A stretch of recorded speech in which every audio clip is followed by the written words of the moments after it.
Apakah kamu sering mendengarkan lagu sedih saat sedang merasa down atau galau? Atau justru, lagu-lagu melankolis itu membuatmu semakin merasa terpuruk? Pertanyaan ini sering muncul di kalangan banyak orang, dan bisa jadi, kamu pernah bertanya-tanya, apakah mendengarkan lagu sedih itu membantu atau justru merugikan kondisi emosional kita?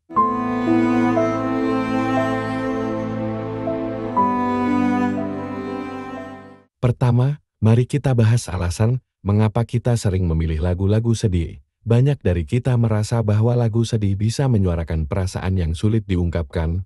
Ada semacam rasa penghiburan ketika kita mendengarkan lagu yang bisa mengerti perasaan kita. Saat kita mendengarkan lagu sedih, otak kita memproses emosi yang sedang kita rasakan.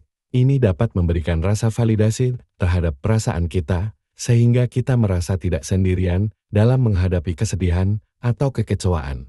Dalam banyak kasus, ini dapat menjadi bagian dari proses pemulihan emosional. Tapi, apakah benar mendengarkan lagu sedih selalu bermanfaat?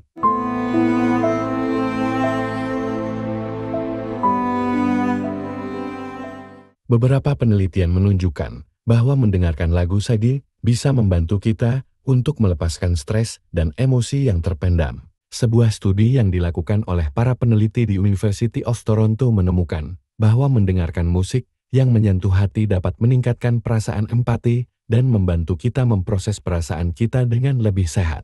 Musik sedih, secara neurologis, dapat merangsang produksi zat kimia di otak, seperti dopamin, yang berperan dalam perasaan lega. Ini bisa memberikan rasa ketenangan emosional, meskipun perasaan awal kita mungkin cemas atau sedih. Ini menunjukkan bahwa lagu sedih bisa berfungsi sebagai sarana untuk meredakan emosi negatif dan membantu kita merasa lebih terhubung dengan diri sendiri.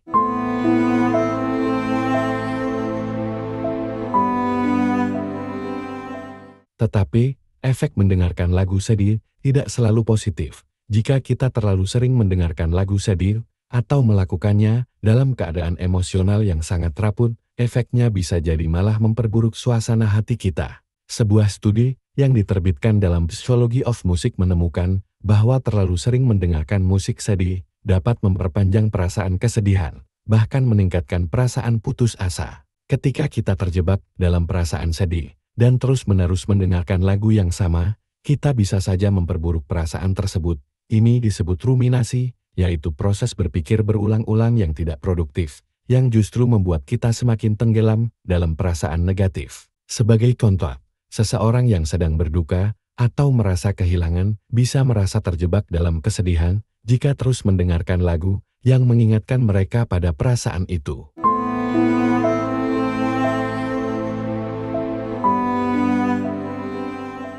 Namun, ada kalanya lagu sedih bisa berfungsi sebagai pancingan bagi kita untuk lebih fokus pada perasaan negatif, terutama jika kita mendengarkannya dalam keadaan tertekan. Ini bisa membuat kita lebih cemas, stres, atau bahkan menambah perasaan kesepian. Jika seseorang sedang dalam proses penyembuhan dari pengalaman traumatis, terus-menerus mendengarkan lagu sedih bisa memperpanjang rasa sakit dan memperburuk proses pemulihan. Ini karena otak kita bisa terjebak dalam pola pikir yang merugikan.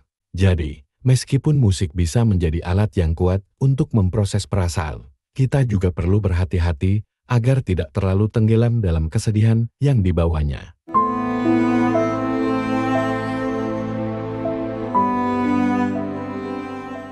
Jadi, apa solusi terbaiknya? Kunci untuk memanfaatkan musik sedih dengan bijak adalah keseimbangan. Mendengarkan lagu sedih bisa memberikan waktu untuk merenung, namun juga penting untuk mencari cara untuk keluar dari perasaan negatif itu dengan mendengarkan musik yang lebih uplifting atau yang membangkitkan semangat. Setelah kamu merasa cukup meresapi perasaanmu dengan musik sedih, penting untuk beralih ke musik yang lebih membangkitkan semangat atau memberikan energi positif. Ini bisa membantu mempercepat pemulihan emosionalmu. Selain itu, melibatkan aktivitas lain seperti berolahraga, berbicara dengan teman, atau melakukan hobi juga bisa membantu kamu keluar dari perasaan negatif dan menemukan keseimbangan yang lebih sehat.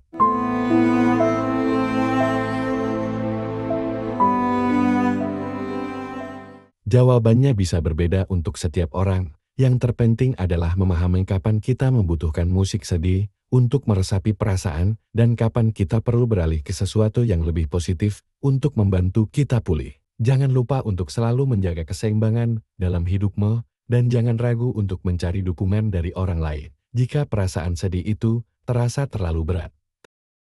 Terima kasih sudah menonton. Semoga video ini bermanfaat untukmu. Jangan lupa untuk like, komen, dan subscribe untuk konten menarik lainnya.